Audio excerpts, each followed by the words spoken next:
Good morning. I'd like to welcome you to the MEDEX graduation ceremony. Would you please stand and join with me in welcoming the MEDEX graduates?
Please be seated. Again, I want to welcome you to the MEDEX graduation ceremony. My name is Terry Scott. I'm the program director for the MEDEX program. And this is a very important day. Graduation is a big day for all of us. It's a special moment for the graduates who have worked hard, sacrificing time with family and friends in order to complete this journey. We recognize that for most of the individuals here, this commitment didn't start with just the 2 years in the program. It was many, many years of preparation in order to be able to qualify to get to this program. So this is a very important day, and I want to be one of the first to congratulate each and every one of the graduates on becoming a physician assistant. I also want to acknowledge your family and friends who have supported you on this endeavor. Nothing of this magnitude is ever done without the support and commitment and dedication of family and friends. So for the graduates, I also want to just ask that you please stand and recognize the folks in the audience who have supported you on this endeavor.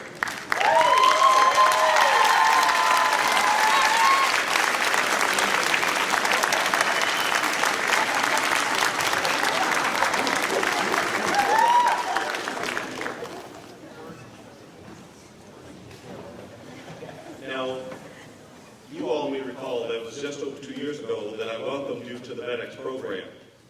At that time, you were embarking on a journey that would be one of the most challenging and yet rewarding in your career. Today, that journey ends and a new one begins. The opportunity to practice as a physician assistant is a privilege. You are now equipped with the basic knowledge and skills to deliver competent health care to patients. And in the future, the very lives of individuals will depend on the decisions that you make. Take this responsibility seriously and do the most good. My role up here is to briefly review the agenda. We are very fortunate that we have some wonderful dignitaries who will be speaking. MEDEX is celebrating its 50th anniversary as a PA program. We are the second oldest PA program in the country. And so we're very happy to have reached that milestone. And with the individuals that we have today, I'll be speaking about in a moment, we'll address this. We're going to review the agenda briefly with you. So we're going to have some welcome remarks from some dignitaries. We've got a keynote speaker. We'll meet some of the students, speakers. We're going to present some awards. And these are surprises to the students because they've been chosen by the faculty. We'll then move to awarding of certificates, and then we'll have the closing remarks. While this is a formal ceremony, we pride ourselves in the informality, so when your graduate steps across the stage, please feel free to get down here and take that shot photo that you would like. So keep that in mind. We also ask that the graduates, before we get out of here, we would like to get one final photo of you, and we'd like to ensure that we get you up on stage for one final photo before you leave. So, Medics is a significant part of the University of Washington School of Medicine, and so bringing greetings from the School of Medicine is Dr. Paul James. Dr. James is professor and chair of the Department of Family Medicine. He attended the University of North Carolina at Chapel Hill, where he received his baccalaureate and medical degrees, and he completed his family medicine residency training at the University of Virginia, hospitals in Charlottesville, Virginia. Dr. James brings expertise in the UW Department of Family Medicine in several areas, including rural medicine, which is important for our region, ambulatory medical education, practice-based research, and measurement of healthcare quality for patients with cardiovascular diseases and team-based care. Would you please join me in welcoming Dr. Paul James.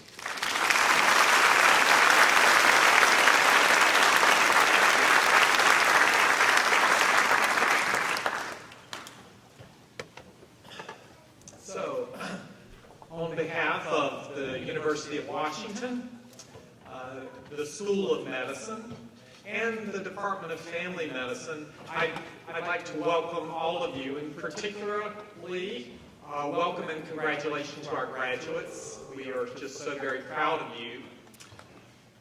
And then along with them, we know that their accomplishments would not be possible without you, the friends and family, that make the sacrifices that they've made over the last couple of years to make this important day possible. So we thank you and make a special welcome to you.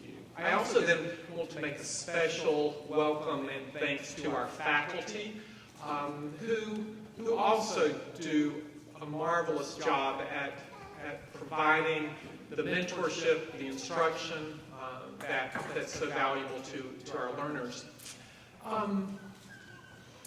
In this final day of your education, it really marks a milestone, which is the end of one phase and then the beginning of the next. And so I don't want to miss why you're here, and that is patience. It's actually the families that you come from, because they're going to be patients when they're not here. It's all of us, actually, faculty need your help too. And there are people out there walking today who you're going to interact with and you're going to change their lives. And so we are proud of you for that, and we celebrate this day of milestones.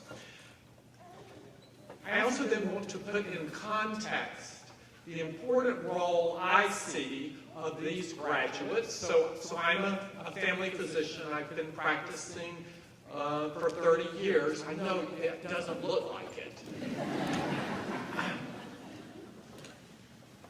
But I was very fortunate in my first few years of practice to work with two physician's assistants who were experienced Vietnam War veterans in my rural practice. And they contributed importantly to my education, and they taught me something really profound, which is that today healthcare, the very best healthcare, is that care delivered through teams. It's not a great doctor. It's not a great nurse, although you would like both of those things to happen. It's a great team. And the physician assistant is a critical and important role to ensuring that we deliver the best health care. And so I'm really proud of this class. This class entered the same year I took over as chair of the department. So you have a very special place in my heart. You've been with me through the trials and tribulations of this beginning, and I'm looking forward to seeing all the wonderful things that you do in the future. Congratulations, graduates.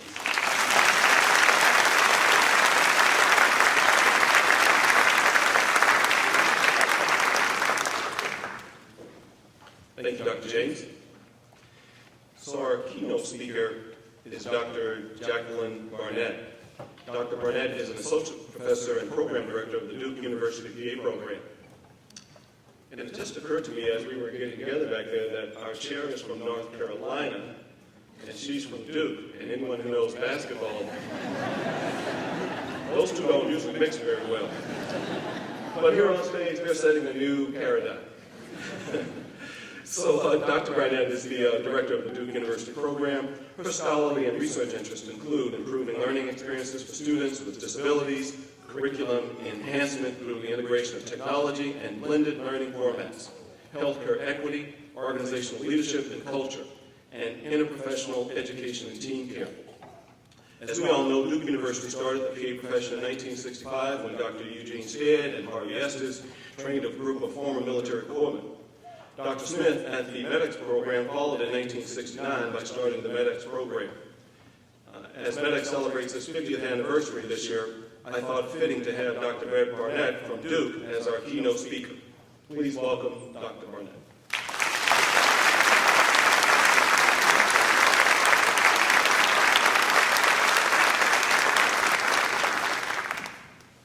Good morning. I'm going to try to do this from my computer, and I have a little bit of dry mouth, so if you see me take a couple sips of water, please excuse that. So good morning, Dr. Keene, Dr. James, Mr. Terry Scott, faculty, staff, and awardees. Most of all, good morning again to family, friends, in the University of Washington MEDEX Seattle PA class of 2019, the 51st class of this legacy program. I am Jacqueline Barnett, Program Director of the Duke University PA program, home of the Duke Blue Devils and the birthplace of the PA profession.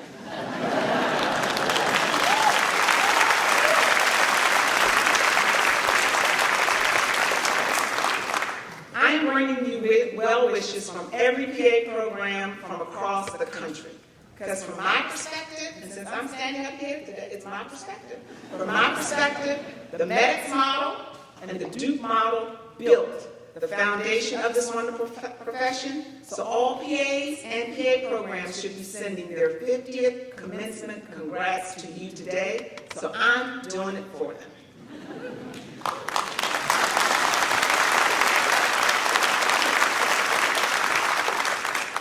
I'm truly honored to be standing in front of you, and this is a very proud moment in my 25 years of being a PA. I was thinking about what I wanted to say to you today, and I was reminded of words from my previous medical school dean. He said, the best commencement speeches should follow the 4 B's. Be inspirational, be passionate, be brief, and be seated. So I will try to live up to the 4 B's, especially since I'm fondly known as Dr. B. To do this, though, class, I'm going to need a little help from you. Now, Terry, my assumption is they haven't quite graduated yet, so they still need to listen to the professors, right?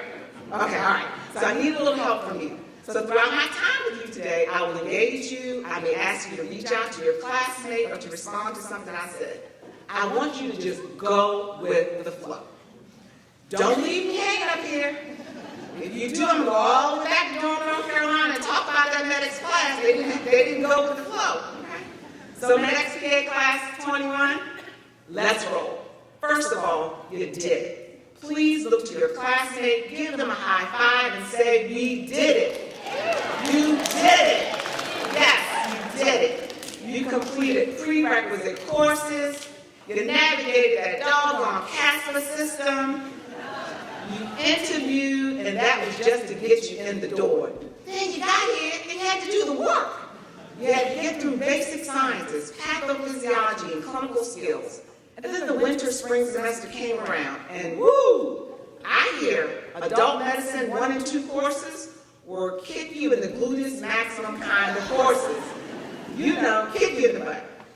Well, you needed the rigor of those didactic courses to prepare you to succeed in your clerkships and the 4 months preceptorship. All over whammy so that you could be here celebrating your commencement today. So let me tell you why I have so much respect for this program and this institution, and the reason I was so excited when I was asked to speak to you today. It's all about the mission of the program and what this program stands for. My grandfather used to say that if you don't stand for something, you'll fall for anything. And the MEDEX PA program has not wavered on its mission and what it stands for since the day Dr. Smith started this program.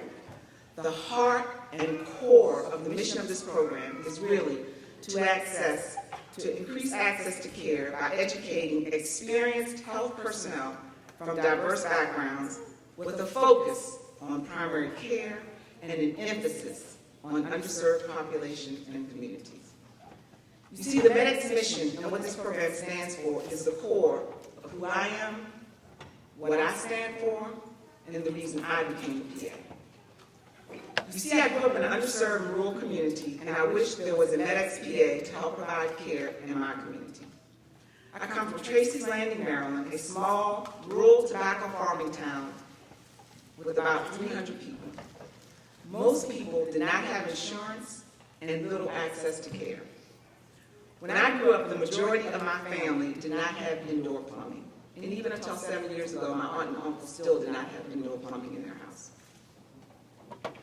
My grandparents were sharecroppers, and I worked the tobacco fields. I still have a small callus on my hand right here, which I rub every now and then to remind me of my roots. And when things get tough, I remind myself that people had it a lot tougher than I ever will. I watched all of my uncles come back from Vietnam wounded, very different from how they left, and my family struggled to help them find normalcy. My grandfather was a sharecropper until his death. He died from untreated diabetes and hyperthermia from working in the tobacco fields. Many in my community would literally just pass out in those fields after working 10 to 12 hours a day, especially in the hot, humid 100-degree Maryland weather. The town folks would call it a heat stroke. They would say, oh, so-and-so had a heat stroke today. This is not the 1930s, 1940s, or 1950s that I'm talking about. My grandfather died in 1983. That was not that long ago. I was the first to graduate from college in my family, in my entire family. No cousins, uncles, aunts, no one. My aunts and grandmothers cleaned houses and churches. Everyone in my family invested in me. They would send me $5 to $10 while I was in college. As a college student, I did not appreciate that as much as I do now. To think of the work they had to do and the sacrifices they made to send me $5 to $10 to this day leaves me emotional and brings tears to my eyes. Many people like our veterans and those from rural and underserved communities have fought and had to overcome many circumstances. Again, I rub this callus to bring me back to where I need to be. To tell you the truth, many of the problems that we deal with on a daily basis, it's really because of the privileges that we have. So if I have a plumbing problem, I remind myself that it's a privilege that I have indoor plumbing. If I get a flat tire on my way to a meeting, I remind myself it's a privilege that I even have a car. My mother would always say, Jackie, you have to work hard, do what's right so that others can help, so that you can help others have a better life, the way that so many have helped you. Now, she also said, you better not get into any trouble because we do not have money to get you out of trouble. I have tried to live by my mother's words. So for most of us, especially those of us with disadvantaged backgrounds in rural communities, it takes a village. And today, the class of 51, you become a part of that village. Winston Churchill says, we make a living by what we get, but we make a life by what we give. My ask of you, the passionate question I have is what will you give and how will you make a life for others? You come from a legacy program and follow in the footsteps of giants like Dr. Dick Smith and the Othello pioneers, John Betts and Paul Snyder, former military corpsmen. Together, Betts and Snyder moved to rural Othello, Washington to work with physicians to improve access to care in rural areas. In the video on on your website, Snyder talks about partnering with the doctor to see 67 patients until 6:30 in the evening, and then going to the hospital where they perform 7 surgeries until nearly 3 a.m. in the morning. And the doctor says, I'll see you back here at 6:30 a.m. This is legacy. This is service. This is the heart of a MEDEX PA.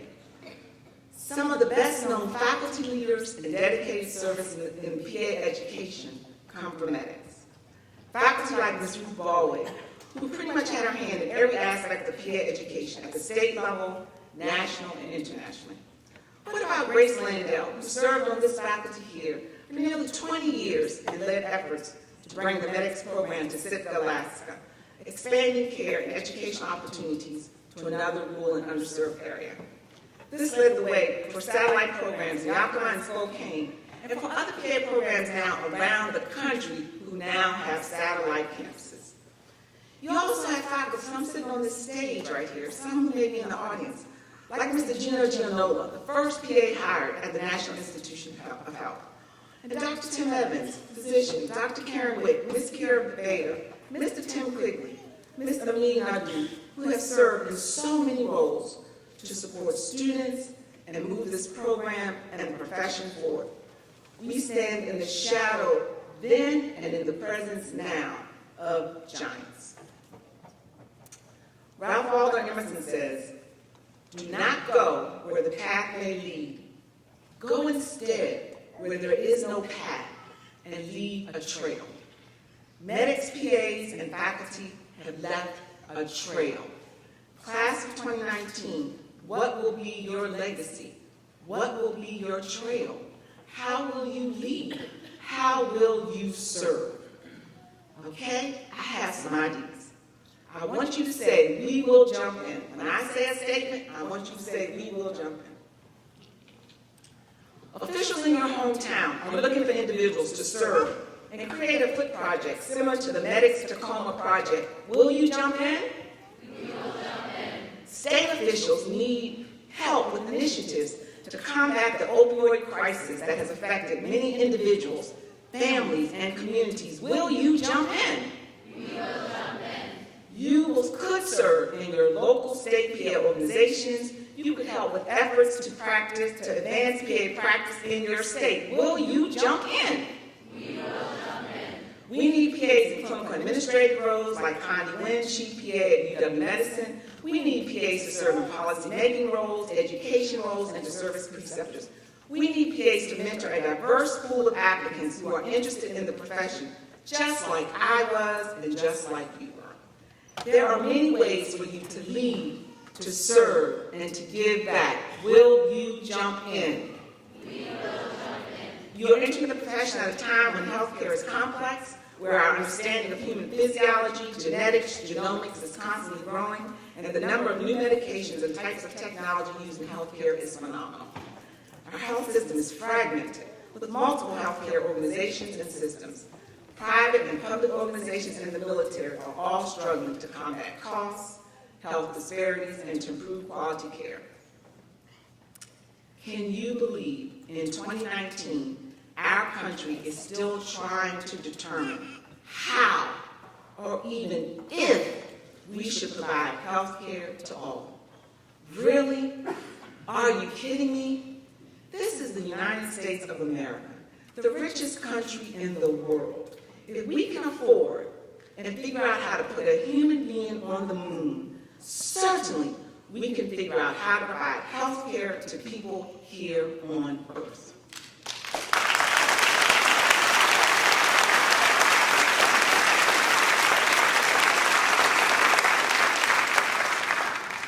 Hate will not make our country great, but hard work, service, and caring for others will.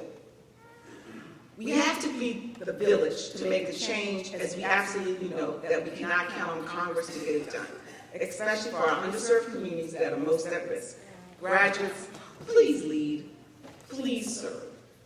Before I end my time with you today, family and friends, I just want to turn to you a minute and say in honoring our students today, we're also honoring you, their families.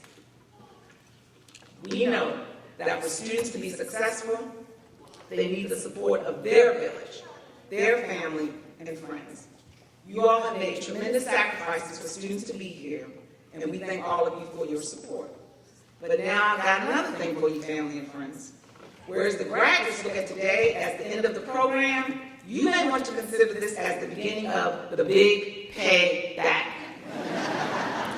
What do I mean by this? Well, over the past 2 years, many of you stepped in and made sacrifices to support the members of Class 51. I'm sure these students missed out on completing many tasks because they had to go to class, had a task, needed to study, go to a clerkship. Does this sound familiar?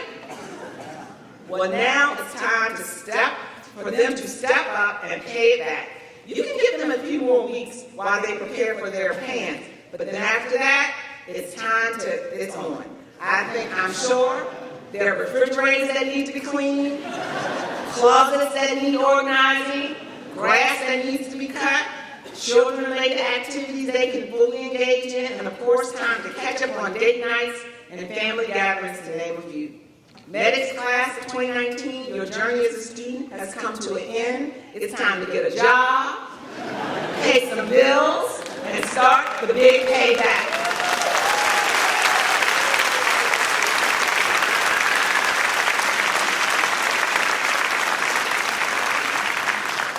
The future of the PA profession, you are the future of the PA profession, and the medics program has prepared you well. Not only do you have the knowledge and skills of a healthcare provider, you also embody the values of respect, integrity, caring, and trust. You will serve as a beacon of hope to many patients and communities who count on you to give them the best care, no matter their circumstances. Oprah Winfrey says at the end of the day, it's not about what you have or even what you have accomplished. It's about who you've lifted up, who you've made better, and what you have given back. Medics class of 2019, congratulations. The Duke PA program salutes you. The profession opens its arms to you. Thank you so much for allowing this tobacco farm girl from Tracy's Landing, Maryland, to stand here before you today. I hope I met the 4 Bs. And now it's time for me to be seated. Thank you so much.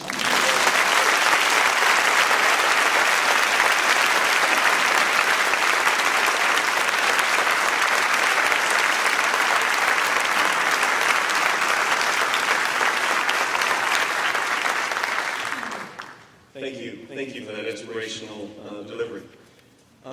So at this point, we're going to have faculty come up, Christine Kimby, to introduce the class officers. I would like to just say, in order for a program like Medics to be successful, it requires a dedicated and committed faculty and staff. And so before we start into the rest of the agenda, I'd just like to have the faculty and the staff of the Medics program please stand for recognition, because again, you don't do this without a team. So folks here.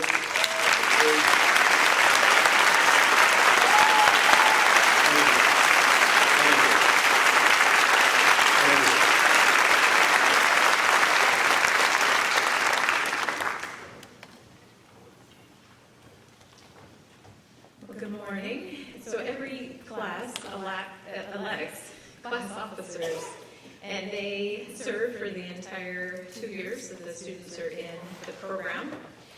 The president of Class 51 is Susan Marble. Prior to PA school, she worked as an RN in labor and delivery for 6 years, and upon graduation, she's looking forward to practicing in specialty care.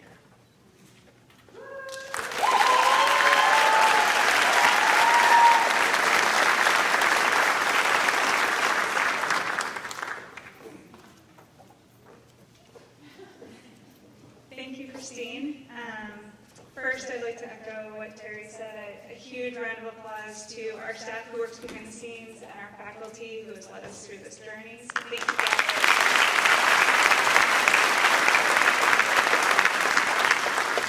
And truly, the biggest thanks goes out to all of you, our family and friends. You have been massive support systems for us, and we truly could not have done it without you, so thank you.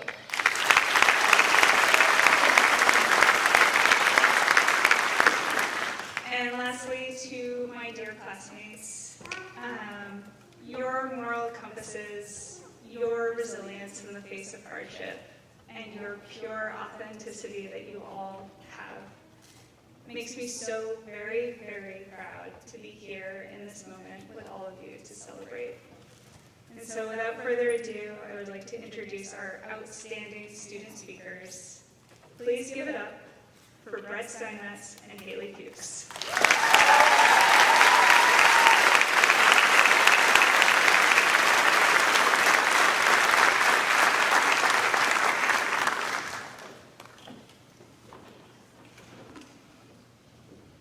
So, as medicine changes very rapidly, the best way that I learned to do preceptorships and clerkships is to keep everything on my phone. Because you can keep it in your pocket in the room. So I'm going to do my speech here from that, and I hope you guys will be okay with that. Thank you, Susan, for your kind words. Thank you guys for everything. Thank you all for being here today. This is a special day, and I want to say good morning to family, spouses, friends, faculty, and MedX Northwest Seattle 51. I am humbled and honored to be standing here as a representative of our class to try and say something memorable to you, or simply just to say, we did it. I am not speaking on behalf of me, I am speaking on behalf of us. I am just a voice that will try and represent all of us. I believe that those who nominated me to speak on behalf of them is important. I have no previous experience with this type of response. I also do not have any conflicts of interest to declare. Additionally, I was unable to hire a ghostwriter for this speech, and not many people are advertising for that on Craigslist, so please bear with me. A speech can be very intimidating, so I will humbly participate, even if my qualifications are only due to my ability to watch many TED Talks, read stories from other speech givers, or listen to others who have given classic speeches before me. We have heard many lectures from prominent leaders in their subject matter, and many hours reading from various medical authors. So what can I say that adds to this knowledge? What can I say that memorializes our lived experience? We have all come from various backgrounds and have different expectations of what this future profession entails. But what we do have is a shared experience of completing PA school.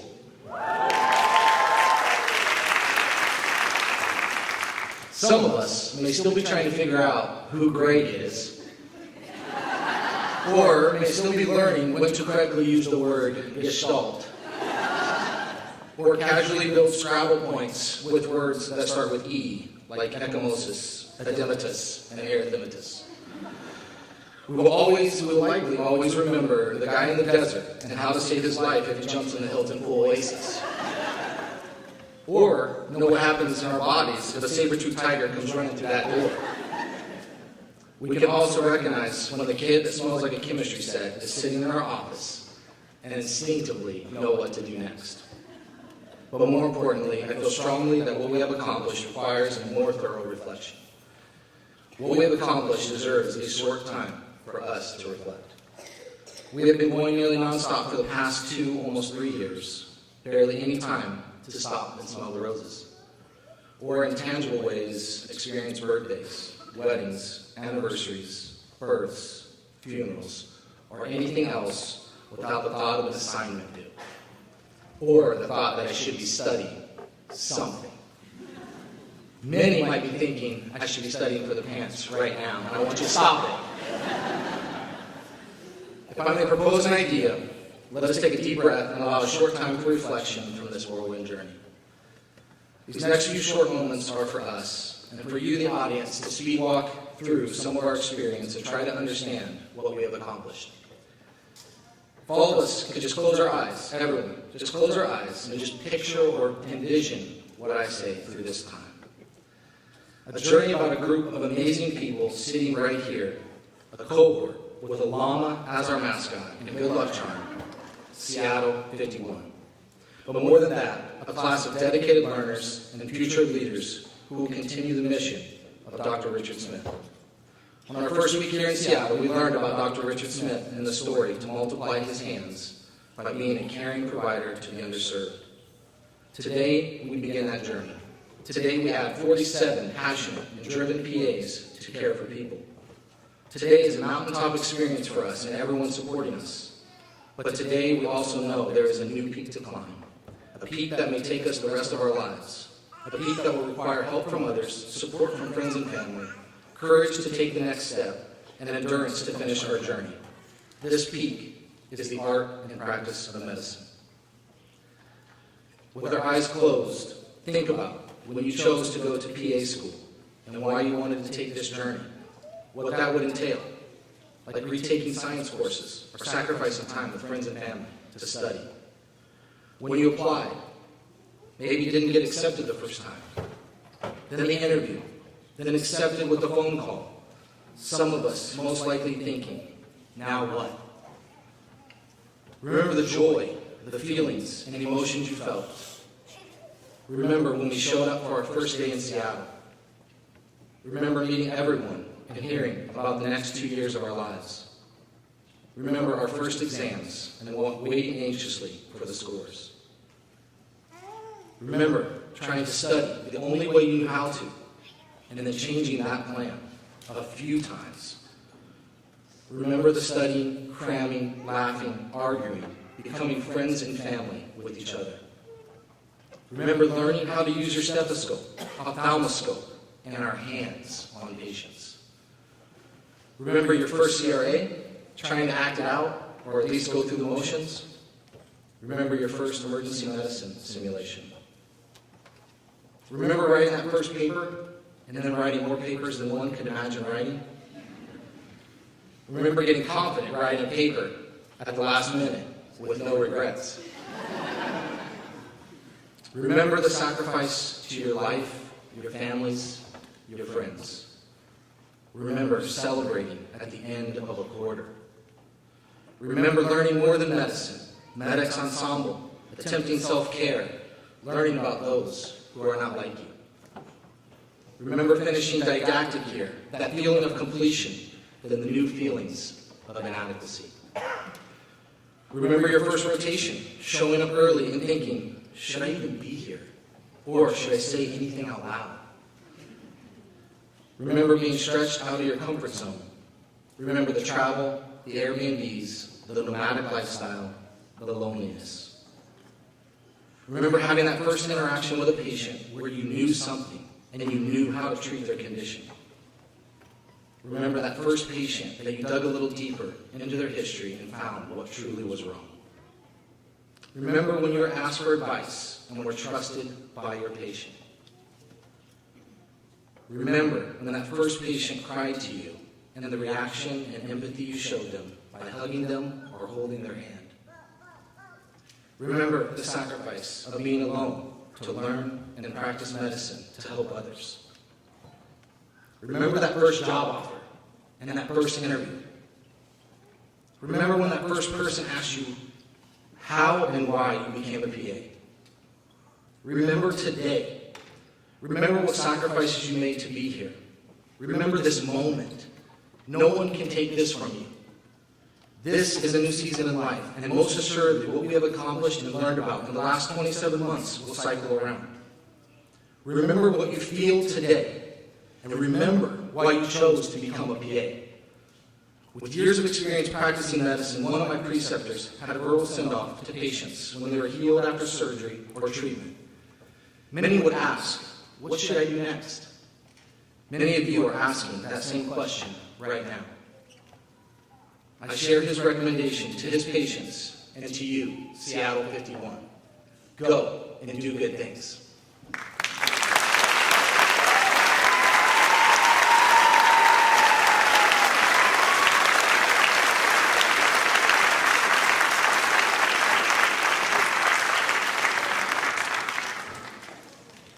Thank you, Brett. That really was a great speech. And I'm starting to think that maybe I should have you guys close your eyes again. Just kidding. Yes, thank you, Brett. And before I start, I want to wish a very happy birthday to Jenna Gilbert.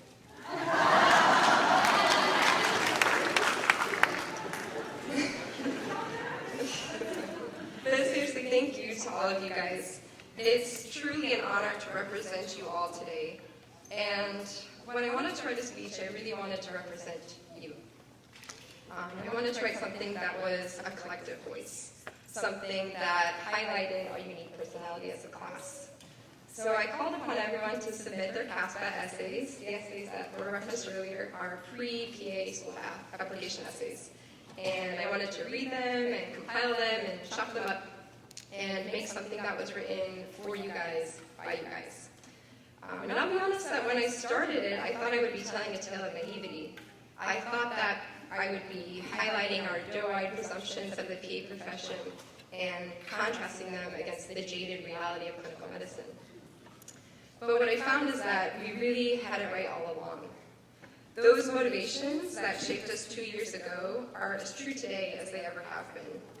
The thirst for knowledge, the empathy, the call to service that you all once advocated for is not only alive and well, but exponentially empowered in your new role as PAs. So, without further ado, the graduation speech collectively written by all of you.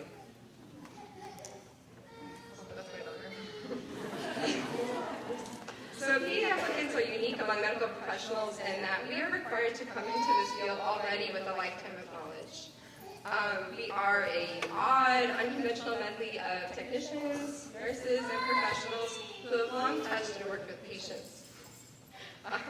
Individuals who wanted to do and learn more for their patients. Susan Marvel describes it well when she calls it a professional restlessness, a desire to learn and understand the rest of the story. For Kelly Carmen, it was an ethical and social responsibility. And Kara Singh was simply finished wondering what stood to be told beyond a patient's lab values. As providers who had long worked in touch with patients, we sought to understand their care beyond just our ancillary training. Our very own Zach Stevens states it well when he says, "When statistics become real people with names, faces, and stories, there is undoubtedly a vocational calling to do more." In recognizing the humanity behind our patient cases, it is difficult to quell the desire to do more for them. But Morgan Madras astutely realizes that this vocation goes beyond just the thirst for education. Rather, it is deeply seated in a longing to make an interpersonal impact. She states, "Not only does a PA career feed an analytical mind, but it is one that fosters meaningful, ongoing relationships."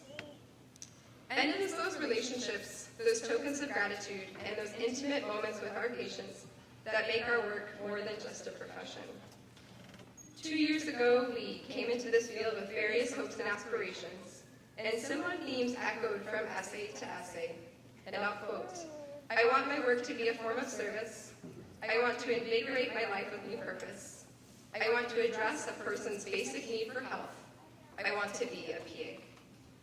And I'm happy to say today that we've done it, Class 51. You've accomplished all this and so much more. But what we've accomplished cannot truly be attributed to our work alone. In the words of Michael Kearney, our path as PAs cannot be linked to one single moment of realization. And he's absolutely right. It's not one single moment or experience, but rather accumulation of events, patients, and the community around us that have brought us here today. For each and every one of us, that was a little bit different.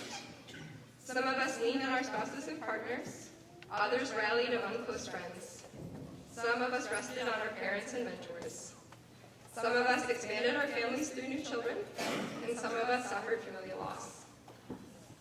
So I think it's only appropriate, to be brief, but to end and say that we need to take this moment to honor and appreciate our families, our children, our mentors, and our patients who have brought us here today and have made this day possible. I want to dedicate this applause, our final applause, to them, the people who sacrificed so that we could satiate this quest to learn and do more. Thank you.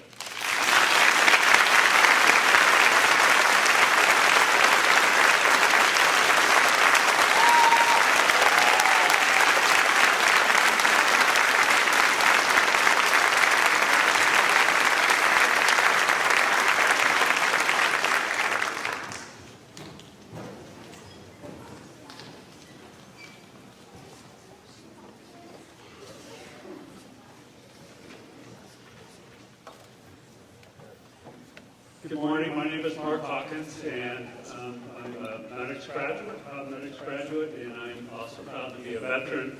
And so today it's my distinct pleasure to recognize military service amongst our graduates. But first, allow me to indulge you with the pertinent historical perspective, some of which you already heard from Dr. Barnett and a little bit from Terry. In the mid-1960s, physician shortages and uneven distribution of primary care, particularly amongst rural and underserved populations, was creating a strain on our nation's healthcare system. At that same time, and despite extensive medical training and experience among military combat medics and corpsmen, coming out of the Vietnam War, there was no corresponding civilian occupation or healthcare profession for these skilled veterans.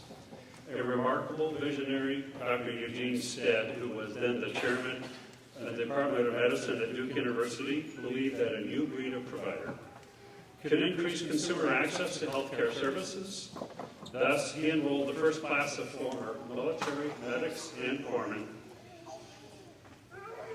into the new program designated to train physician extenders. In doing so, Dr. Stead developed this new curriculum based partly on the fast-track physician training implementation by the military during World War II. Subsequently, the very first physician assistant graduated in 1967. And during my own military experience, I was very fortunate to have been mentored by one of those very first Duke physician assistant graduates, P.A. Victor Germino. In the late 1960s, Dr. Richard Smith also recognized this need, particularly throughout the rural communities of the Pacific Northwest. After receiving funds for a federal demonstration project in 1969, Dr. Smith enrolled medics, the first class of former military medics and corpsmen, into the new Medics Northwest PA program at the University of Washington. Ever since those early years, Medics has proudly led the way with one of the highest percentages of veteran students among our civilian programs across the country.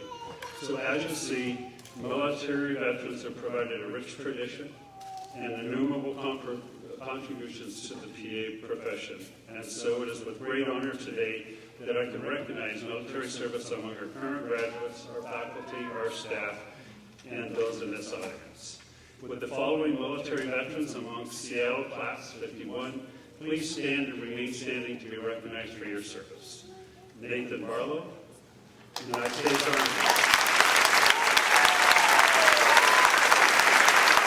Michael Scott,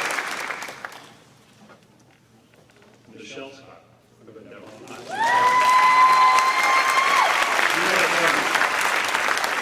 I had eyeballs out there. I knew I did that one wrong. Randall Kelly. Do I not have the right list? Pardon? Okay. Lonnie Ross. Rosa.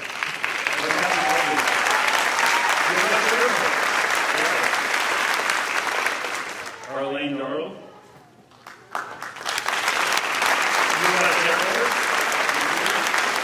Ryan Craver. U.S. Army. Alex Schaefer. U.S. Army. Martin Martinez. U.S. Army. And Paul Hastings. U.S. Army. Lastly, would all U.S. veterans among the faculty, staff, and our guests please stand and be recognized for your service to this country.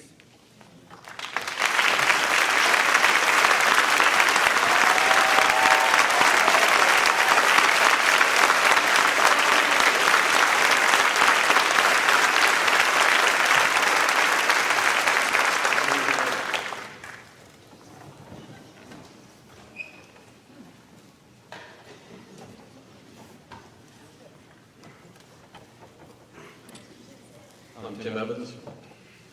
Nobody has clankers, so we can't sing any of our songs.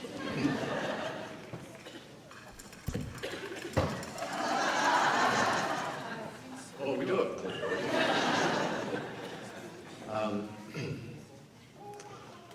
It's my pleasure to give the Outstanding Teacher Awards this year. We are fortunate because we have you. And if you have students like we do, and you put them somewhere in the general vicinity of knowledge, they will soak it up. And that's what you've done. We've had many opportunities to be proud of you in the last 2 years, but none is better than today. So congratulations to all of you. So we are fortunate, but you are fortunate too, because you have had the benefit of a lot of really terrific teachers and mentors and preceptors in the course of your time with us. And each year the graduating students of each of the MEDEX campuses select from among their outstanding preceptors several to receive the Outstanding Teacher Award, which we know is the Golden Apples. There are 3 recipients today. I will introduce all of them to you. I think only one could actually be here. These are busy clinicians. A second one was going to be here, but texted a little while ago to say she was in the process of admitting a patient to the ICU. So she's sort of tied up at the moment. But let me introduce the 3 Golden Apple recipients. First is Dr. Jason Kilmer. Dr. Kilmer works at the University of Washington in Seattle, both as a student affairs and research capacity. Jason is an associate professor of psychiatry and behavioral sciences and serves as an investigator in several studies evaluating prevention and intervention efforts for alcohol, marijuana, and other drug use by college students.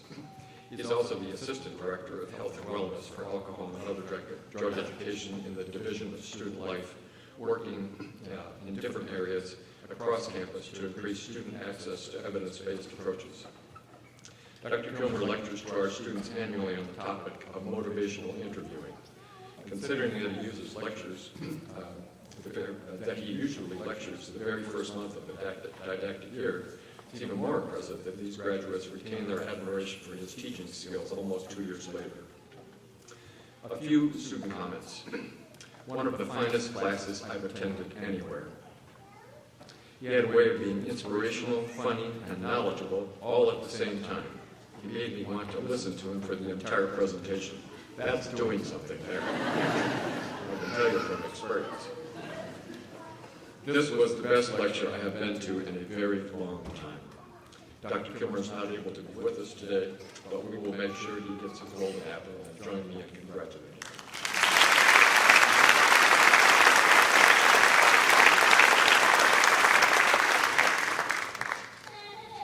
Next is a person who is here today, and I'm happy to acknowledge Laura Cater's presence. Laura is a 2013 MEDEX grad and a board-certified physician assistant at UW Medicine and a UW teaching associate of anesthesiology and pain medicine. She's an inpatient provider working with both acute and chronic pain patients. She has already been selected for many awards and recognitions in her short career. Laura teaches several topics in the behavioral medicine curriculum for MEDEX, including chronic pain and mood disorders. In addition, she is a tutor and a preceptor for our clinical year MEDEX students. Some student comments. Laura was very engaging and an amazing teacher. I think Laura is one of the best lecturers we have had yet. It is clear that she is passionate about this topic, she engages with the students, and has great experience to share with us. Such an amazing lecture. She showed passion, kept the class involved, and still covered everything we needed to learn. Laura is such an amazing speaker. Please have her come back forever. Please join me in congratulating Laura.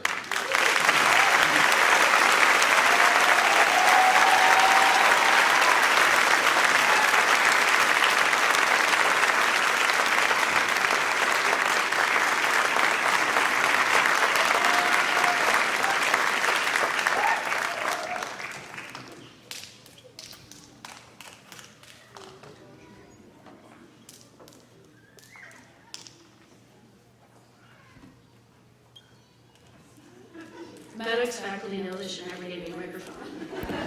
How much time do I have? I don't know if I could ever share how much this means to me to receive this, and I want you guys to know how much I really appreciate it, and I value all of you. I didn't know I was going to get this award till I got here, and I'm probably glad I didn't know that because I would have been too nervous and I would have shut up. I want to say that what's most meaningful for me is I don't teach, I call them sexy lectures. I don't teach sexy lectures like neurology or cardiology, or some of the lectures that Tim Evans gives. I teach suicide and depression and mood disorders and pain, and somehow, even with the levity, I feel like I'm able to bring some levity to some of these topics, and we have a little bit of fun, even though a lot of these topics are some of the most difficult that we experience as human beings, but definitely as providers. Since I am up here, years ago, Dr. Wick, when I had won an award at WAPA, and I had asked Karen Wick, should I go say something? Like, when I win my award, she's like, absolutely. I'm like, should I read a poem? She's like, absolutely. So, since I didn't have it's good I didn't have any time to prepare, but I wanted to read one poem. And I also kind of want to do this in the guise of Brené Brown, who's one of my favorite storytellers, sociologists, is to always be brave, kind, and awkward. So this is a little bit of my brave, kind, and awkward moment here. But I want to read this poem because this poem changed my life when I was 27 years old, and it really kind of got me on my path of being a PA. And I want to read it to you guys, and I'm just really so proud of all of you. It's a big deal. The world is really lucky to have these graduates, and I'm extremely excited to have you as colleagues. This poem is called The Summer Day by Mary Oliver. Who made the world? Who made the swan and the black bear? Who made the grasshopper? This grasshopper, I mean, the one who has flung herself out of the grass, the one who is eating sugar out of my hand, who is moving her jaws back and forth instead of up and down, who is gazing around with her enormous and complicated eyes. Now she lifts her pale forearms and thoroughly washes her face. Now she snaps her wings open and floats away. I don't know exactly what a prayer is. I do know how to pay attention, how to fall down into the grass, how to kneel down in the grass, how to be idle and blessed, how to stroll through the fields, which is what I have been doing all day. Tell me, what else should I have done? Doesn't everything die at last and too soon? Tell me, what is it you plan to do with your wild and precious life? Thank you.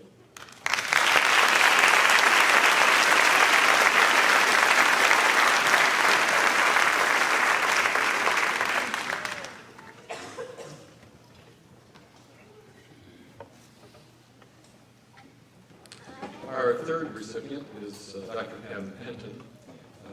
She's the recipient who's busy admitting a patient to the ICU, so she's not able to be with us. She's an assistant professor of family medicine as well as a U.S. Naval Reserve medical officer with 20 years of combined active and reserve service.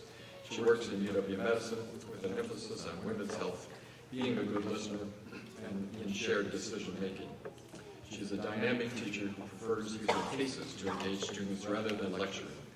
Students said, "What an outstanding educator." Pam's presentation was high energy and full of clear and practical points. The group worksheet was effective at getting us engaged and also captured takeaway points.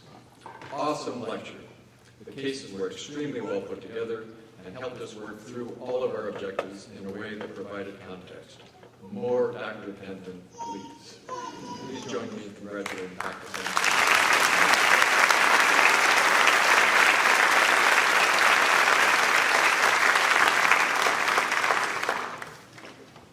And we'll make sure that each of the recipients who couldn't be here today will get their golden apples.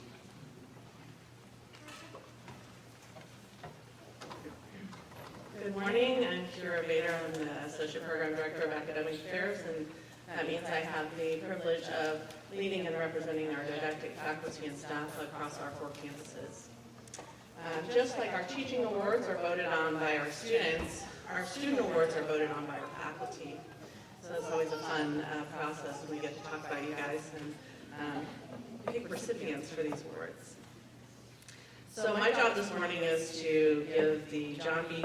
Coombs Leadership Award. Dr. Coombs was the Associate Dean for Regional Affairs and Rural Health in the School of Medicine. He had a long record of promoting the PA profession. He was a national leader in improving health care for underserved and rural populations through his work with with the University of Washington's Rural Health Program. This award is presented to students who have become role models to their peers, have assumed some of the responsibilities of leadership during their training, and who have carried out these responsibilities with integrity, cooperation, and understanding. We sit down as a faculty every year to decide these awards. Usually this creates great debate, as you can imagine. You know our faculty. But this year was different. While there were many members of this class who displayed leadership qualities, there was one student who stood out. His leadership in the classroom was recognized both by his peers and the faculty, and he was elected by his fellow classmates to be the director of community outreach. In the classroom, his positive attitude and enthusiasm for learning was infectious and inspired his classmates to push through the tough times with a smile. The faculty described him as being patient and gracious, both with his fellow students and with the faculty. His concern was not just for his own education, but he was often seen engaging the whole team in our simulation and other team-based assessments. He has a passion for emergency medicine, particularly in rural and medically underserved areas, and he spent his entire clinical year in rural Alaska. He was a recipient of the Mike Merrill Memorial Scholarship for students with an interest in emergency medicine. It is without a doubt that this student will go on to become a leader in our profession, and I'm honored to call him a colleague. This year's John Coombs Leadership Award goes to Alex Hellman.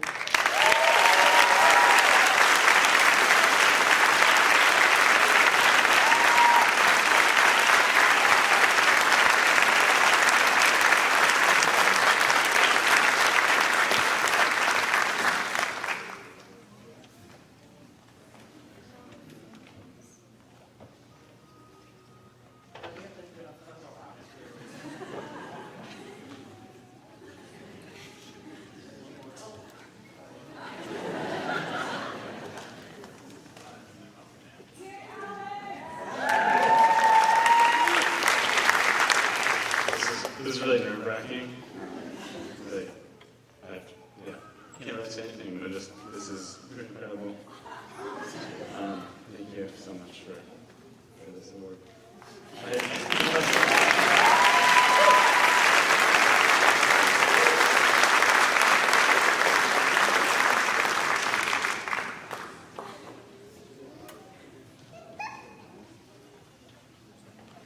Good morning. You're all still here. That's good. I have the honor this morning to present the award, the Richard Layton Commitment to Underserved Populations.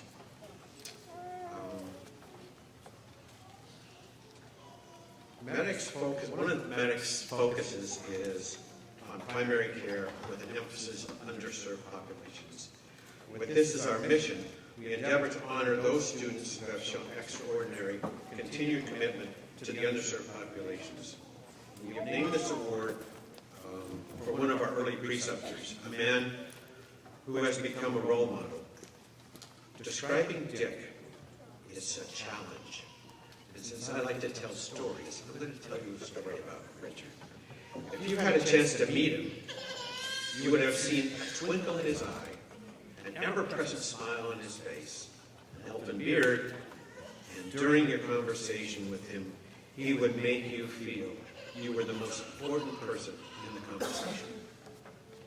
Let me describe to you an early encounter with this preceptor from one of my early classmates.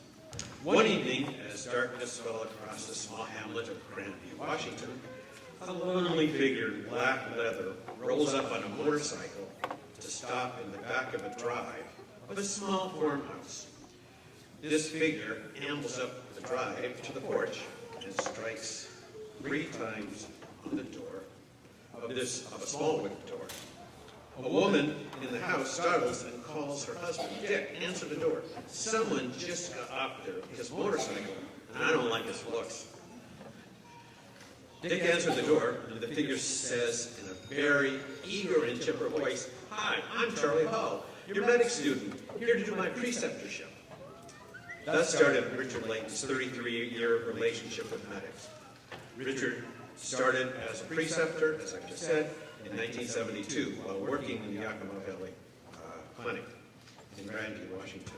A number of years later, he moved to Seattle to become the first director of family practice residency at Providence Hospital, serving many of the city's low-income and underserved populations. As one of the family practice residents said, recalled, understanding medical care in the context of family medicine, Dick came by the family practice residence room at 4:55 every single Friday to tell us to go home. Dick graduated in the 5th medical school class here at the University of Washington in 1954 when they still had a golf course right across the street. He served our community providing exemplary leadership. Dick also worked with the medics as a member of the Medics Advisory Board. It is a privilege for me to present the award to the very deserving individual honoring my friend, our friend, Richard Layton. Medics attempts to select students for this honor who have commitment to underserved populations and primary care. It is really difficult for the faculty to identify a single member of your class for this honor. However, we must. This year's recipient noted early in the application process, as I reviewed it, to application medics, no one should die of a disease that is treatable. And this was stated by Dr. Paul Farmer, quite a famous physician and anthropologist who's frequently come to the university to speak. The applicant further went on to say, my desire to become a physician assistant is to carry out that sentiment to a step further, where no one should die of a disease that is preventable. This recipient worked internationally with an underserved population in Nicaragua, Mali, and Costa Rica. As this recipient pursued a master's degree in public health with a focus on global health, the opportunity to have an internship at the World Health Organization provided insight into the international issues of tobacco and health policy, specifically tobacco control. This person worked in tobacco control legislation. One of the letters of reference in this applicant noted emphatically, a fiercest public health advocate in disease prevention in underserved populations through dietary intervention. Another side of this recipient this year, the other side of the brain, is this recipient was a volunteer in library events, a bookstore, and bluegrass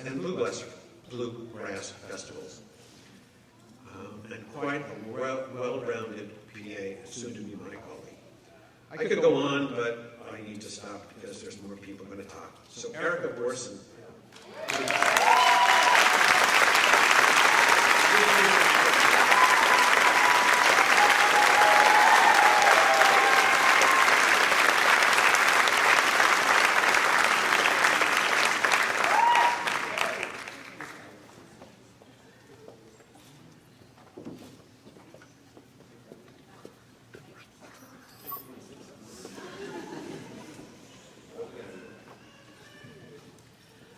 Wow, this is an exciting honor, and I know I've already come up to some of you and know that a lot of us are public health nerds, especially because this is the mission of MedX, so I'm really honored with this, but now I'm surrounded by many of those who carry the same sentiment in working in underserved populations, so thank you very much.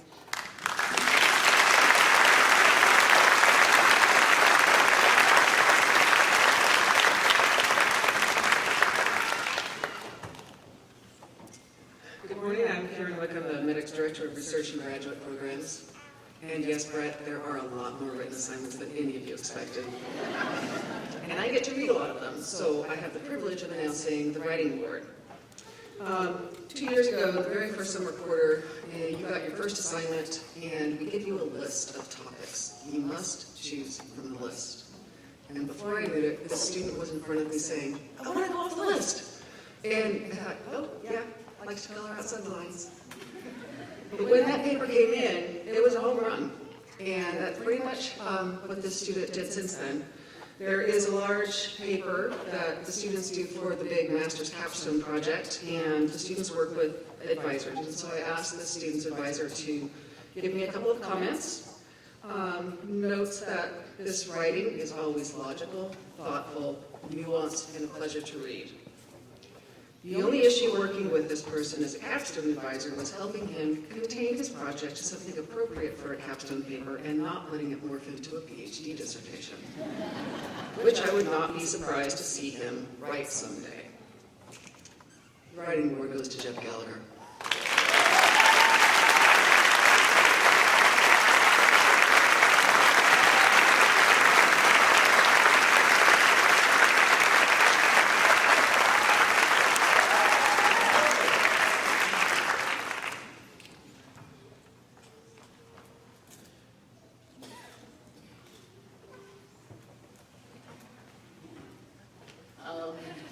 I did not expect to win the writing award because I think my writing is kind of garbage.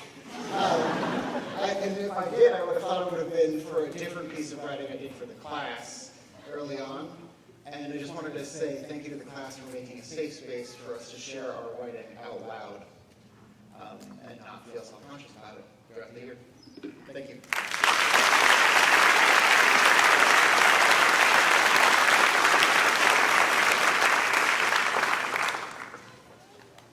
I also have the privilege of announcing a couple of awards for the capstone project. These students all presented their mid-master's project yesterday.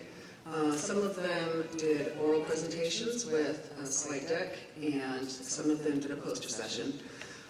We have several awards for the capstone project. 5 of them are cross-campus, so anyone from Seattle, Spokane, or Anchorage could get one of those 5. And since Anchorage doesn't do their presentation until tomorrow, we don't know who those people are. But we do know 2. The faculty vote on the best Seattle poster presentation and the best Seattle oral presentation. For a poster presentation, this is not just you put a poster on the wall and you're done. This is a 45-minute pop quiz where a bunch of people keep coming by and asking the same questions. And you have to smile and give them the answer. The faculty voted for the best Seattle poster presentation for a presentation on the impact of pre-exposure prophylaxis for HIV prevention and sexual behavior. Jay Collins.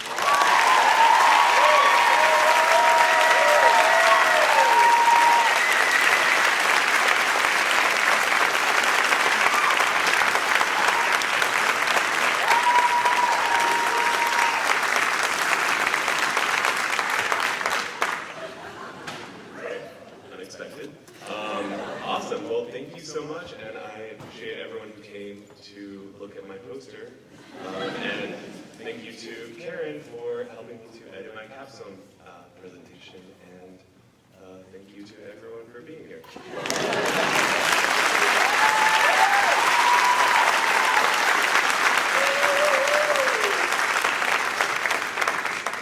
And then for the best Seattle oral presentation, this is about 10 minutes of presentation plus standing around for 5 minutes being grilled. The Seattle faculty thought that the best oral presentation yesterday was for best practices for increasing education about transgender healthcare in medical education. Alex Shepard.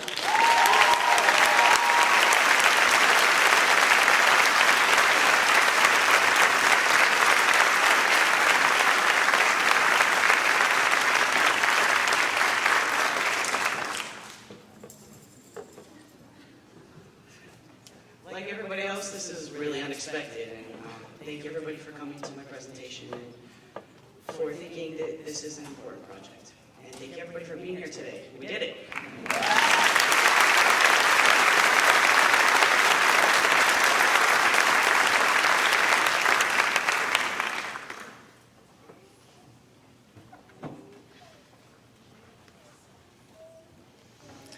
Hello, everyone. It is my pleasure and honor to do the Spirit of MEDX Award.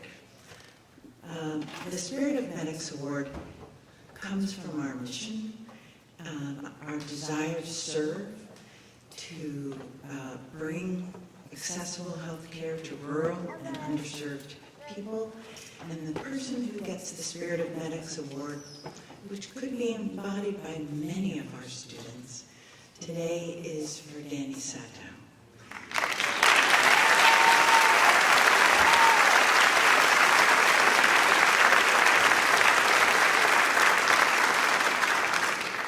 Danny is not able to be with the reason that she got this award is because of the way that she embodies struggling and succeeding in difficult circumstances. She had a very inadequate early education. When she got to community college, she had never had a high school or math science course. And to go the distance from that to becoming a graduated PA, it's a big, big distance and struggle. She had many family challenges, which have continued, and she has overcome so many things to be such a bright light. Her case presentation and her capstone this week were both wonderful and exemplary, and I'm just really happy to say that Danny really has the spirit of medics.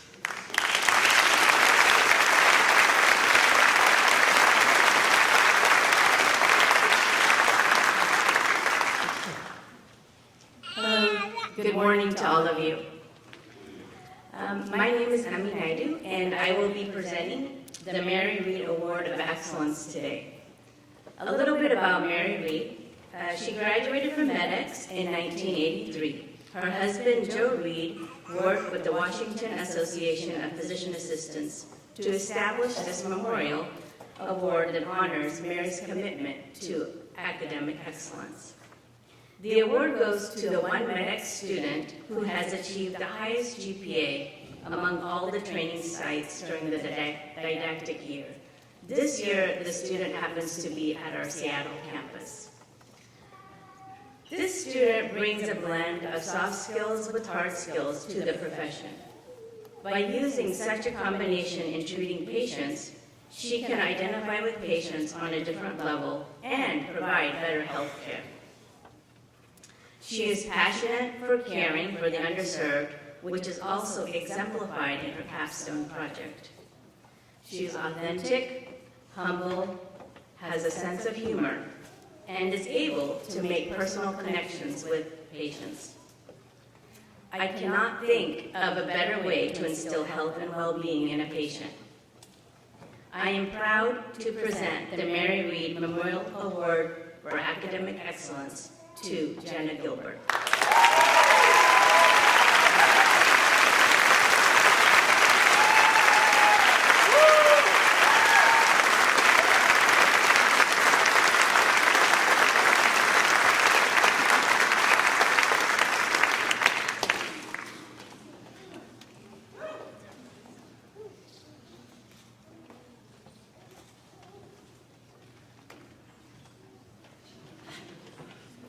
I love how we're all getting these awards and then looking at our presenter going, do we have to say something?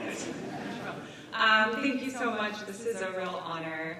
I just wanted to echo what Brett said earlier in his speech about how you get to PA school and you think you know how to study and then you have to change that again and again and again. And I watched our entire class adapt to the challenge of learning and on an entirely different level. So congratulations to all of you, and thank you so much to our faculty and staff.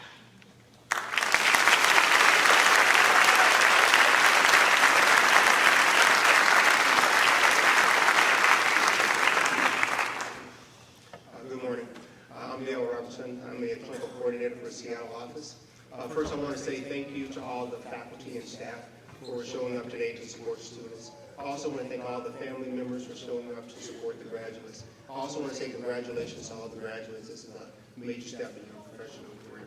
I'm here to present the Stephen Turnipseed Veterans Award. First, I want to tell you a little bit about Mr. Turnipseed. He is the first African American to graduate from the MEDEX program. He's also one of an entire class of veterans who graduated. Mr. Turnipseed actually, during his service in the military, received a letter of commendation for his services in northern Thailand. He also received the Medical Combat Badge for his services in the Dominican Republic. There was a conflict there and he actually served. Mr. Turnipseed, upon graduating from the MEDEX program, he actually went on to serve work in family medicine, family practice, and serving the underserved communities for about 15 years. Then he migrated into administration, where he worked for about 10 years. After that, Mr. Turnipseed went back into family medicine. I actually met Mr. Turnipseed about 2 years ago when he was here to present this award himself. We actually had a conversation. He said if I ever needed anything, to actually reach out to him.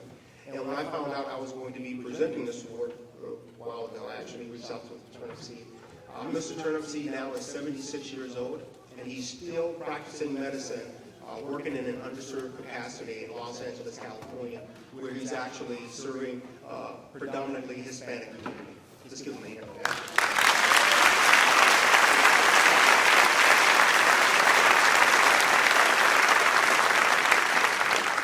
So when I reached out to Mr. Turnipseed, I also asked him too, given how hard it is for us to find preceptors nowadays, I asked him would he actually mentor a student in the future, and he graciously agreed. So I would be remiss as a clinical coordinator, given the challenges we face to place students, to not use this to actually give out an ask. So to all of the graduating class, you know how difficult it was for me to get you guys rotations. I'm asking you, I'm asking any prior PAs in the audience, any doctors, any ARNPs, please consider mentoring a medic student in the future. When you get our call, please answer it. We need you. So, to the recipient of this award, first, he is a veteran, and he's actually served for about 16 years now. He was actually deployed during his training here at Medics. So I remember when he told me that when he communicated with me that he was going to be deployed, he never complained. He just said, hey, Dale, this is what it is. I'm going to be deployed. And so what I want to do is do everything I can to make sure I actually, get all my coursework done. So I had a conversation with him too about a week or so ago when I found out who he was the recipient of this award. I asked him about how everything went. He said that during his time, he went to actual South Korea to train some soldiers over there. So he told me that when he had time between, in between his duties and time off, he would work on his medics coursework, and he actually submitted some papers and things like that, because this student worked really hard to try and get here today to graduation. So today is graduation, and he's here. And I'm happy, and first of all, thanks for your service. And I'm happy to present the Stephen Turnipseed Veterans Award to Mr. Paul Hastings.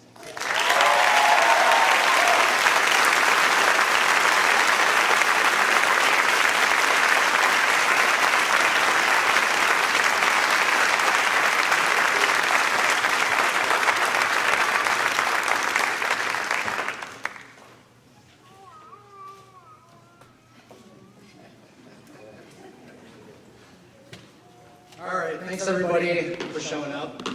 Congratulations to the class for making it here. This is an awesome accomplishment. And a special thanks to all the faculty and staff who helped me make it back and forth overseas and supported me through all my work while I was over there.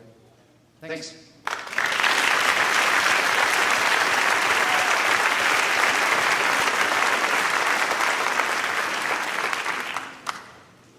So now we move to the portion of the ceremony where we will be awarding certificates.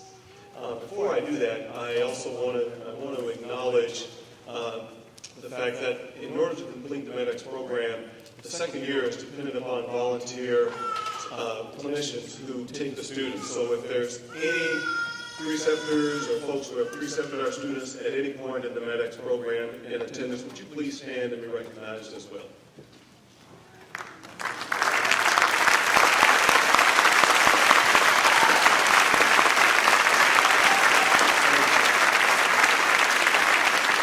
Thank you very much. Thank you very much. Again, we cannot do what we do here without the help of those volunteer individuals. So we're going to take a moment here, transition to the awarding of certificates. So give us a moment, graduates. I think you know what to do, right? You need to line up.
Hey, good morning, everybody. My name is DJ Smith. I'm a Seattle didactic faculty member and alumni of Seattle Class 46.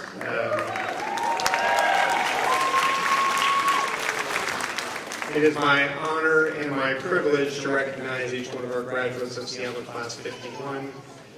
We will be doing the pudding presentations along with awarding them the Masters in Clinical Health Services certificates. So we'll begin with Arlene Durham.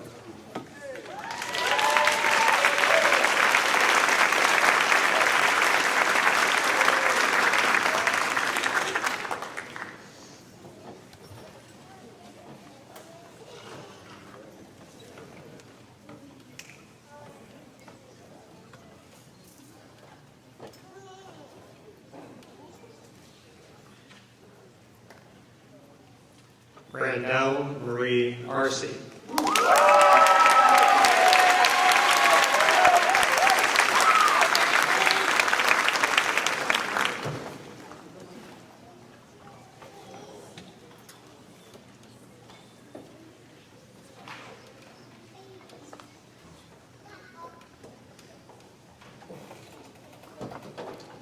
Matthew Peter Armington.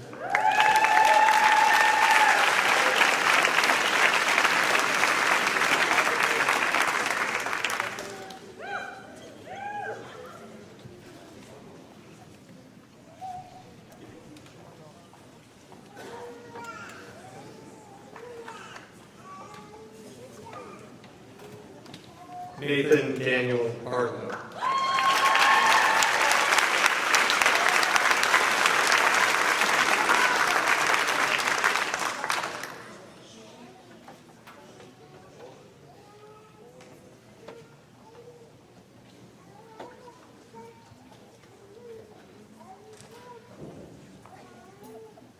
Erica Kathleen Morrison.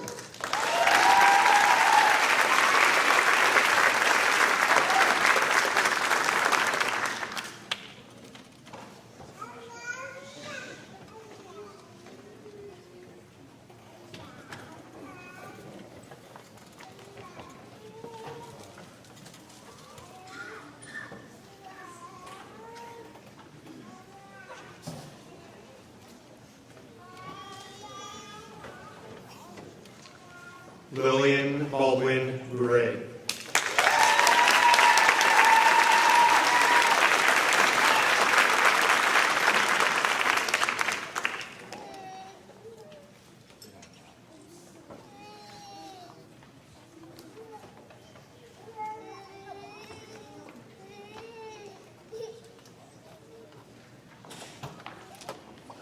Kimberly T. Bowie.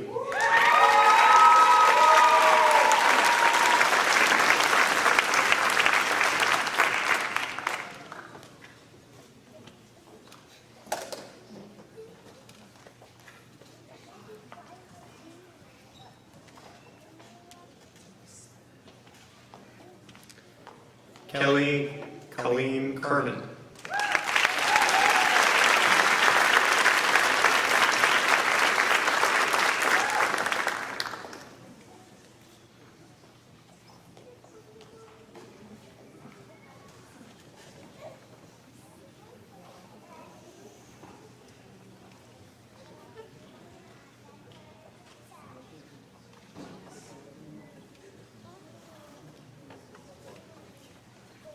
Kevin S. Chen.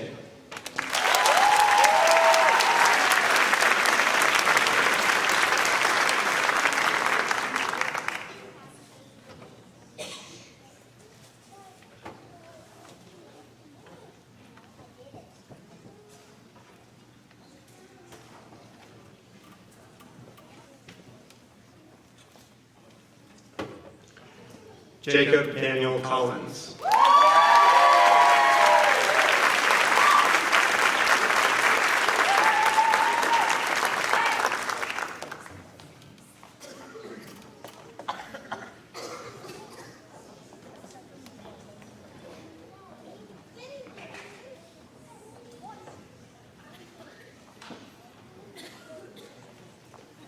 Alexandra Bertano Damon.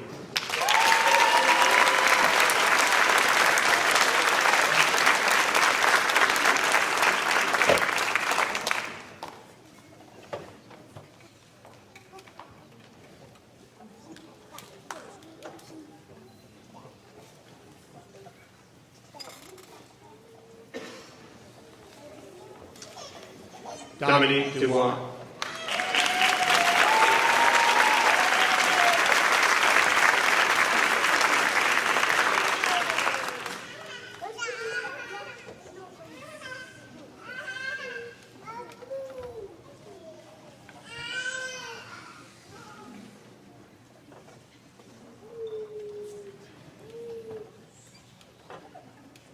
Art Filatovich.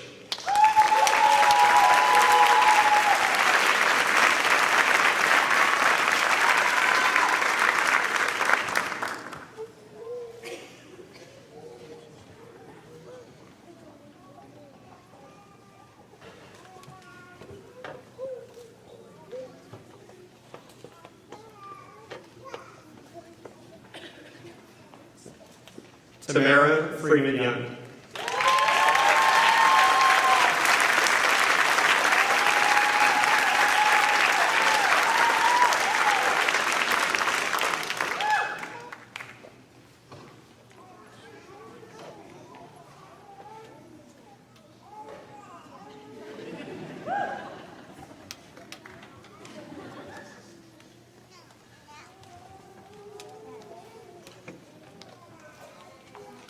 Haley Mae Fuchs.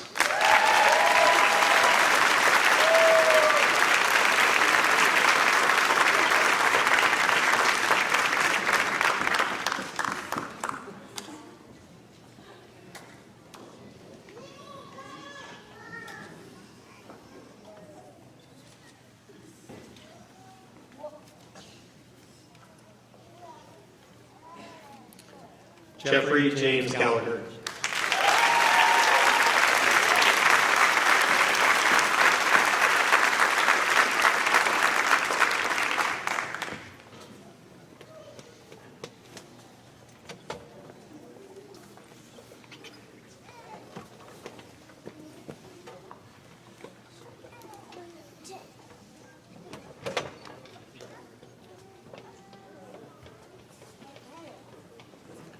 Jenna Emily Gilbert.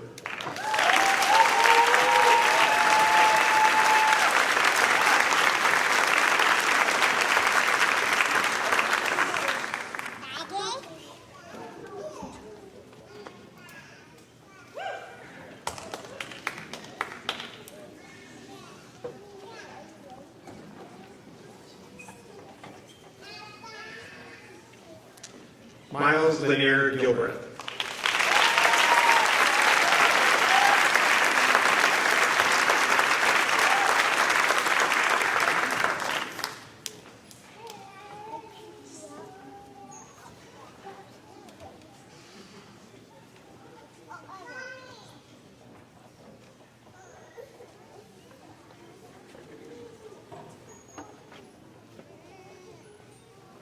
Abigail Rose Goss.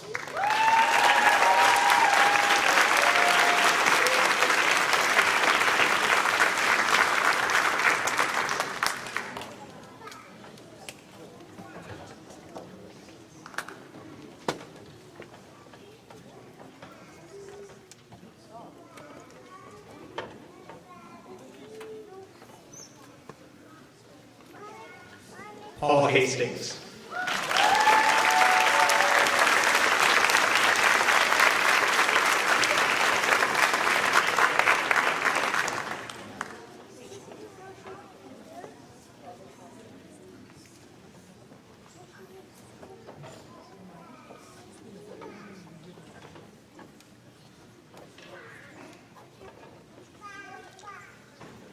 Noren S. Wong.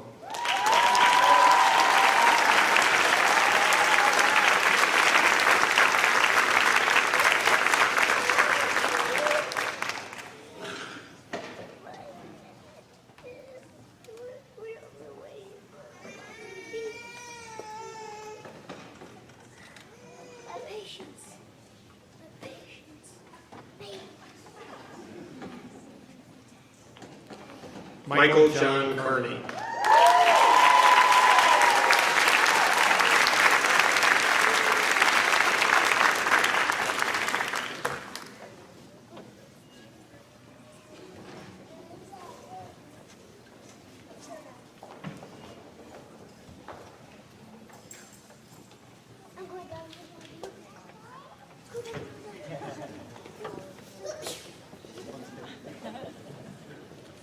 Samra Khan.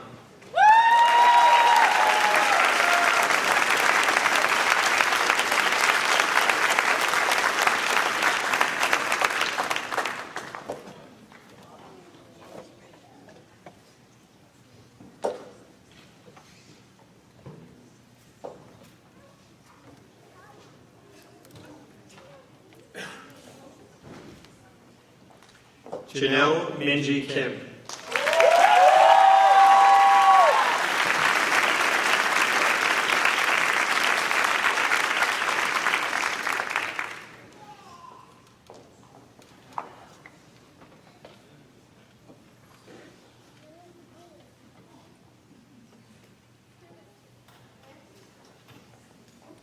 Sarah Elizabeth Larson.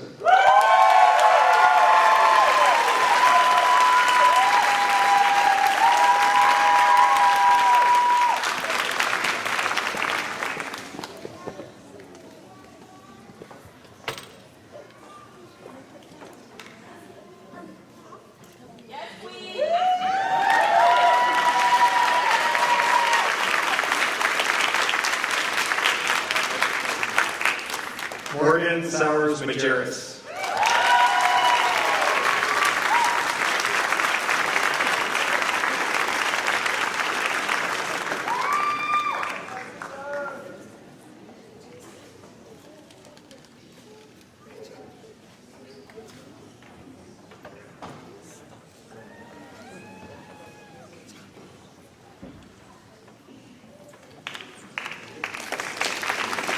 Martin Martinez.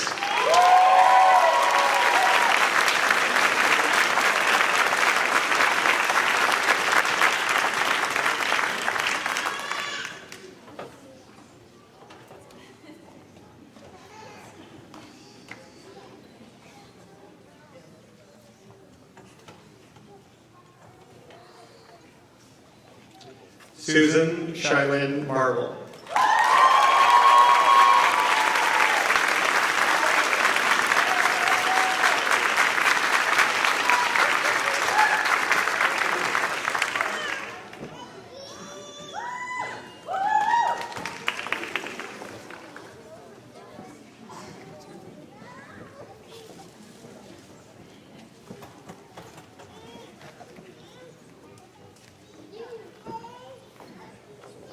Jocelyn F. McDaniel.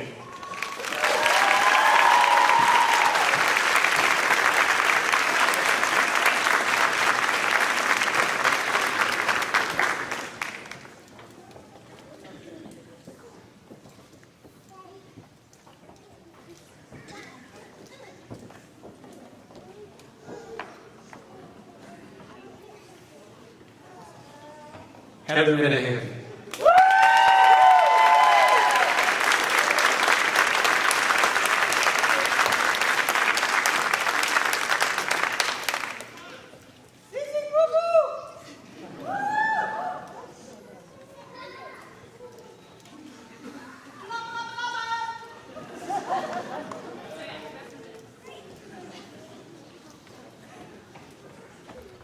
Brina Rain Moe.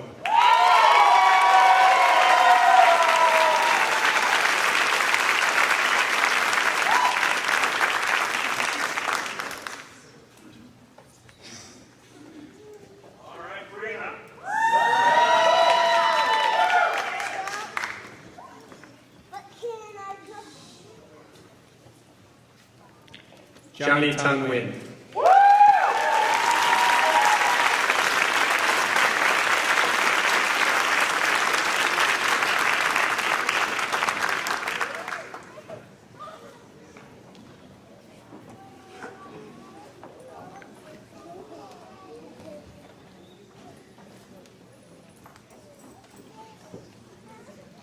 Alexander William Pellman.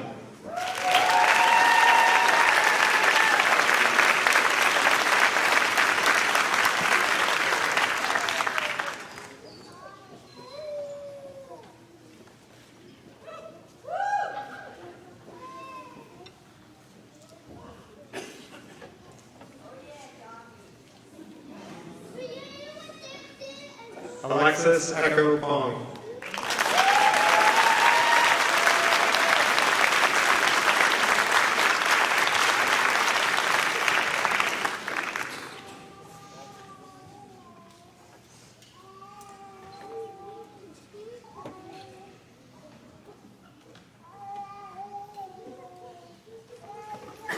Kaima Raman.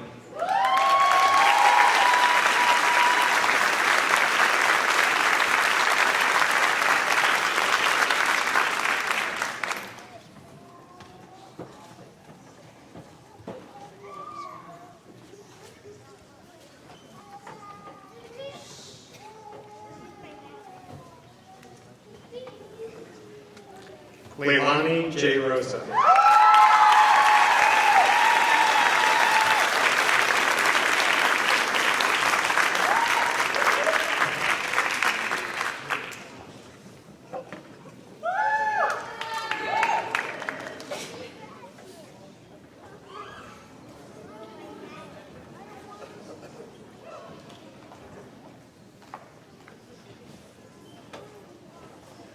Amber Jean Ross.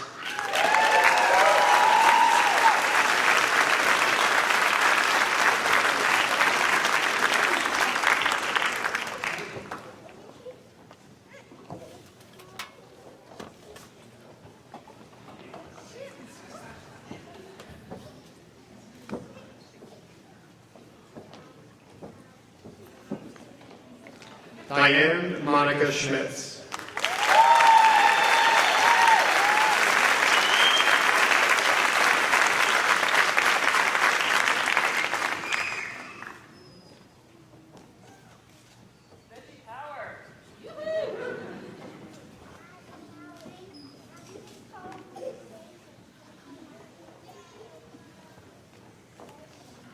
Michelle Scott.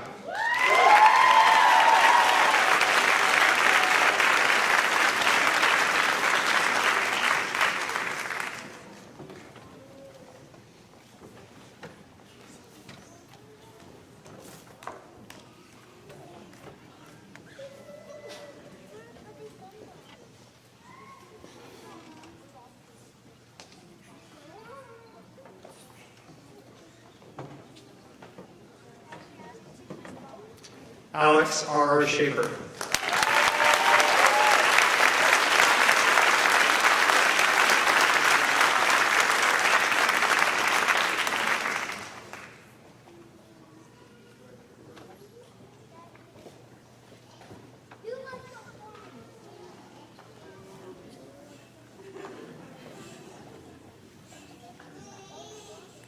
Alan Connor Smith.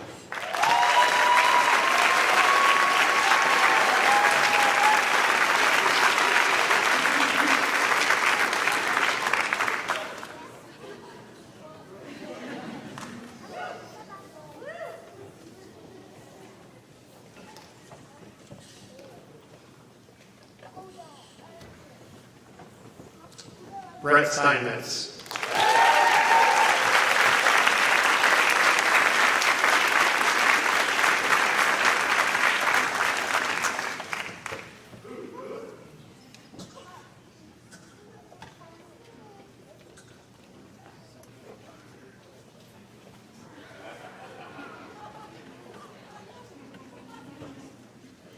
Zachary T. Stevens.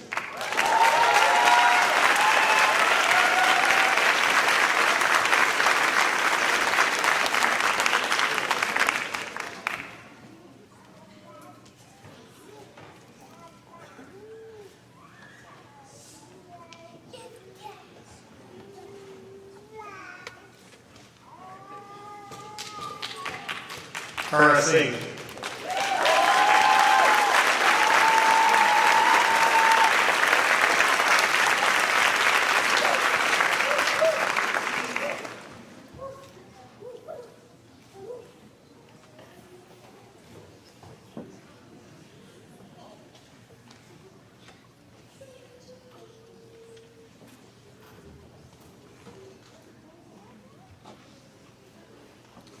Christy Van Neal.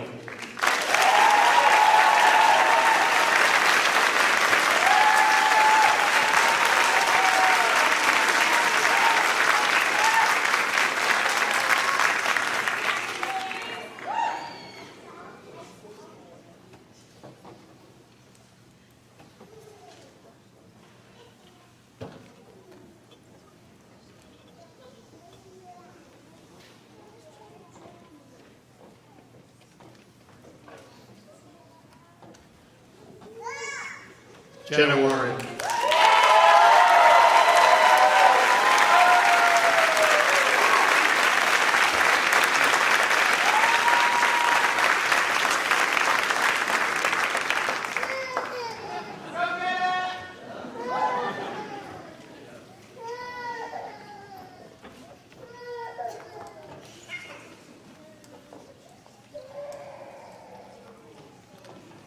Sierra Whitmer Rodriguez.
Graduates, please stand.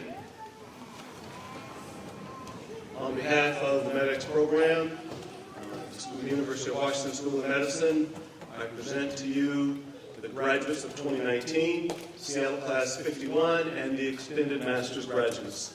Congratulations.